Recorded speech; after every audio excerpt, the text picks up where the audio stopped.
Hello dear students. तो चलिए आज के लेक्चर में हम लोग और भी प्रश्नों को देखेंगे।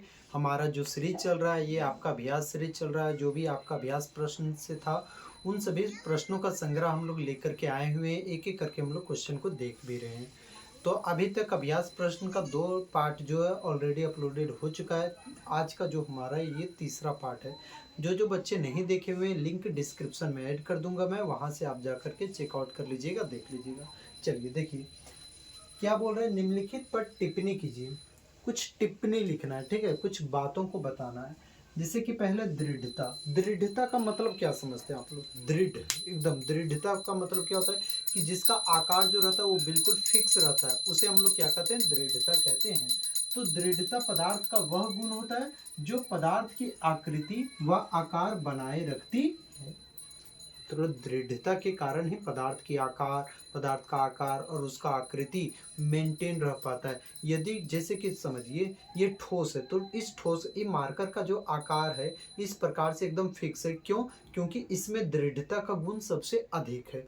हम लोग का आकार जो है वो फिक्स है। क्यों? क्योंकि हम लोगों में दृढ़ता अधिक होती है, ठीक है। तो दृढ़ता क्या होती है? तो पदार्थ का वह गुण है जो पदार्थ की आकृति व आकार को बनाए रखती है। तो जरा सा सोचिए सबसे ज्यादा दृढ़ क्या होगा? ठोस होगा कि द्रव होगा कि गैस होगा? भाई गैस का क्या कोई आकार आकृति रहता है क्या? नहीं। द्रव का भी आकार आकृति नहीं फिक्स रहता है। तो सबसे ज्यादा आकार और आकृति फिक्स किसका रहता है? ठोस का रहता है। तो सबसे अधिक दृढ़ता भी किस में होगी? ठोस में होगी, ठीक है। तो देखिए दृढ़ता क्या होता है? दृढ़ता वह गुण है जो पदार्थ की आकृति व आकार बनाए रखती है। सबसे अधिक दृढ़ता ठोस में होती है और सबसे कम दृढ़ता किस में होगी? गैस में, ठीक है। चलिए अगला प्रश्न है संपीड्यता। संपीड्यता क्या होता है? कॉम्प्रेसिबिलिटी। संपीड्यता किसे कहते हैं? अंग्रेजी में इसे कॉम्प्रेसिबिलिटी कहते हैं। तो पदार्थ के दबाने के गुण को हम लोग क्या कहते हैं? संपीड्यता कहते हैं। आप समझिए किसको आप आसानी से दबा सकते हो? कोई ठोस वस्तु को, द्रव वस्तु को या गैस वस्तु को?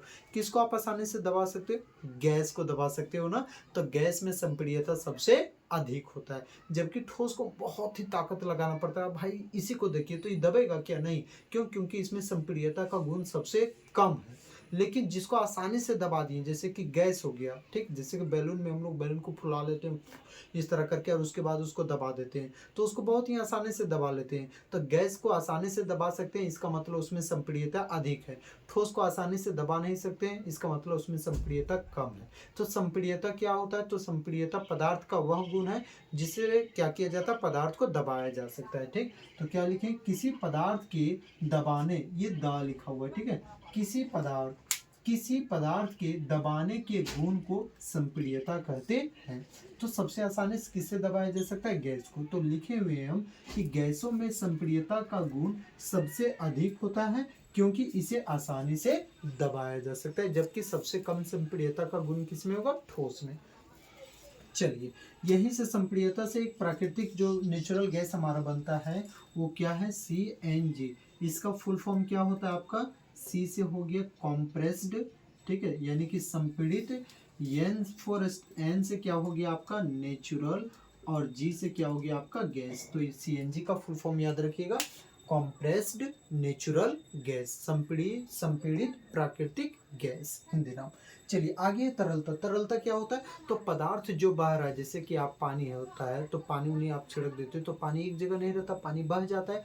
तो पदार्थ के बहने के गुण को हम लोग क्या कहते हैं? संपीड्यता कहते हैं। हवा क्या एक ही जगह रहता है क्या? नहीं, हवा भी बहती रहती है। तो सबसे आसानी से कौन बह सकता है? जल बह सकता है, यानी कि द्रव बह सकता है, या फिर गैस बह सकता है? सही जवाब क्या बह सकता है? गैस बह सकता है, ठीक है। तो सबसे अधिक संपीड्यता किसमें होगी? गैस में होगी, ठीक। तो यहाँ पर क्या लिखें? पदार्थ के बहने के गुण को तरलता कहते हैं। द्रव और गैस को तरल पदार्थ कहा जाता है। क्यों कहा जाता है द्रव और गैस को तरल पदार्थ? क्योंकि इनमें बहने का गुण अधिक होता है। द्रव और गैस पदार्थ क्या हो सकते हैं? बह सकते हैं। इस कारण से द्रव और गैस दोनों को क्या कहा जाता है? तरल पदार्थ कहा जाता है। जबकि ठोस, इस मार्कर को रखेंगे तो क्या मार्कर बह के जा सकता है क्या? नहीं जा सकता है, ठीक। ये बोर्ड को रखेंगे तो क्या बोर्ड कहीं पर बह के जा सकता है क्या? नहीं जा सकता है। तो ये सब चीजें जो हो गया वो क्या कहलाता है आपका? ठोस में तरलता का गुण सबसे कम हुआ, लेकिन जो बह सकता है उसे हम लोग क्या कहते हैं? तरल पदार्थ कहते हैं। तो सबसे अधिक तरलता का गुण गैस में होगा, गैस से कम आपका द्रव में। अब है आकार, तो वह गुण जिसके कारण वस्तु की एक निश्चित ज्यामिति होती है, उसका एक फिक्स ज्योमेट्री होता है कि यहाँ पर इस मार्कर का आकार इस प्रकार से, तो इस प्रकार से। यदि हम लोग देखते हैं, ये किताब है मेरे पास, ये किताब देखिए, ये जो है मेरे पास क्लास 11th का किताब, तो यहाँ पर देखिए इसका आकार फिक्स है ना, बिल्कुल बिल्कुल फिक्स है। तो हम लोग बोलेंगे कि इसका जो ज्योमेट्री है, इसका जो ज्यामिति है वो फिक्स है, यानी कि क्या हुआ कि इसका आकार फिक्स हुआ। तो आकार क्या होता है, तो आकार वह गुण होता है जिसके कारण वस्तु की एक निश्चित ज्यामिति बनी रहती है, ठीक।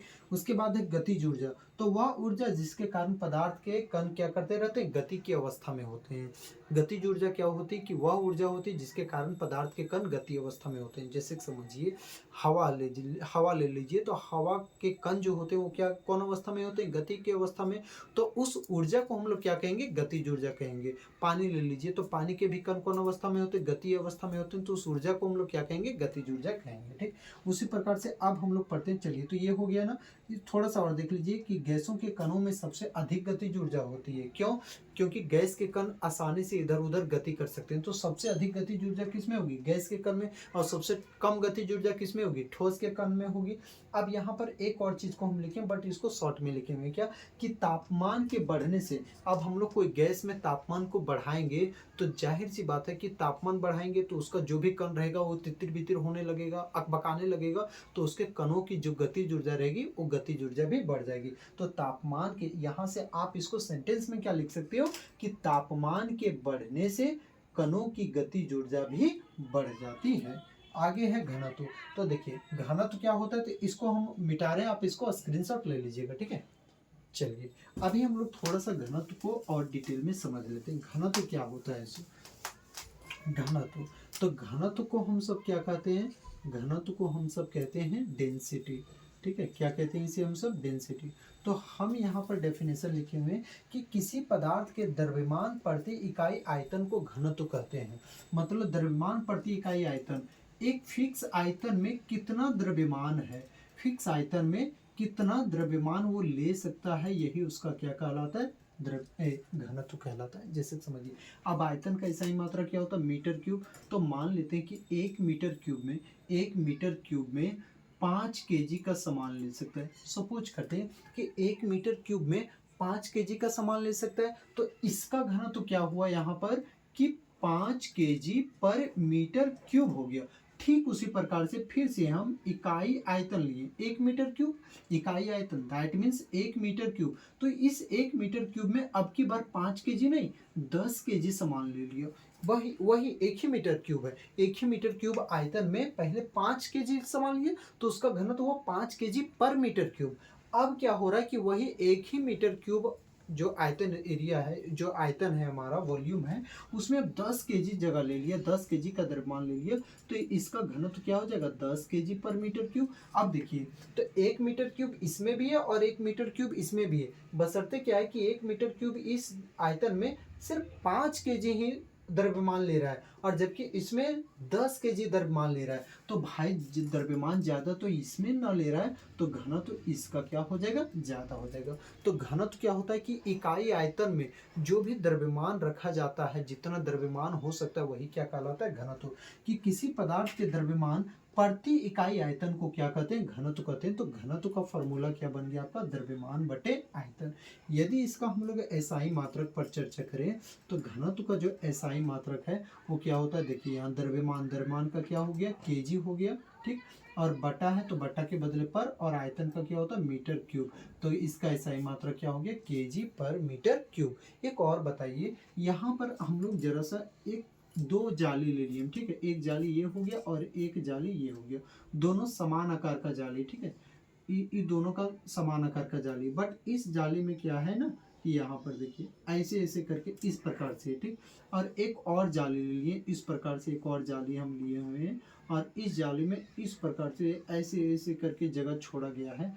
तो बताइए किसका घनत्व ज़्यादा होगा, ए का घनत्व ज़्यादा होगा अथवा बी का घनत्व ज़्यादा होगा, किसका घनत्व ज़्यादा होगा। तो भाई इसमें तो ज़्यादा द्रव्यमान लग रहा है ना कि ज़्यादा लिया गया है, इसमें घनत्व का मतलब ही ऐसे आप रिलेट कर सकते हो, घनत्व का मतलब घनापन, वो वस्तु कितना ज़्यादा घनापन है। तो इसमें घनापन हमें कम दिख रहा है और इसमें घनापन क्या दिख रहा है, ज़्यादा दिख रहा है, तो इसका घनत्व ज़्यादा हुआ जबकि इसका घनत्व कम हुआ। चलिए, तो होप कि ये वाला भी आपको समझ में आ गया होगा। अब हम लोग और भी जो जो क्वेश्चन दिया गया उस क्वेश्चन को करेंगे, आप इसको स्क्रीनशॉट ले लीजिए।